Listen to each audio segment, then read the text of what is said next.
Durant tots els dimecres del mes de maig s'està portant a terme una prova pilot amb dones per tal de treballar les desigualtats a través del teatre social. Amb En Fem Cultura hem vingut aquí al teatre en un d'aquests assajos perquè ens expliquin concretament de què consten aquests tallers.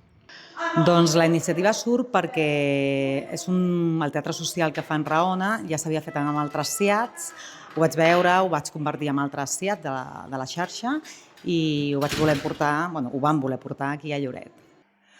Bé, el teatre social és un teatre que no té per objectiu crear professionals, no? Sinó que és un teatre que aposta més per un procés personal o d'un grup i també moltes vegades per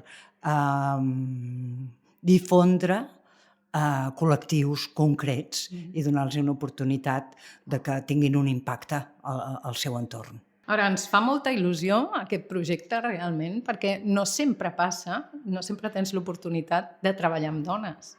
Llavors és com molt especial, tant per l'energia, la sororitat que hi ha entre nosaltres i, en aquest cas, aquest col·lectiu, doncs, una mica l'empoderament i també per l'edat, no? que tenim aquí un col·lectiu molt variat, no és homogeni en quan són dones, però hi ha moltes situacions diferents i llavors s'ha obert de seguida aquest espai de compartir, molt lliure.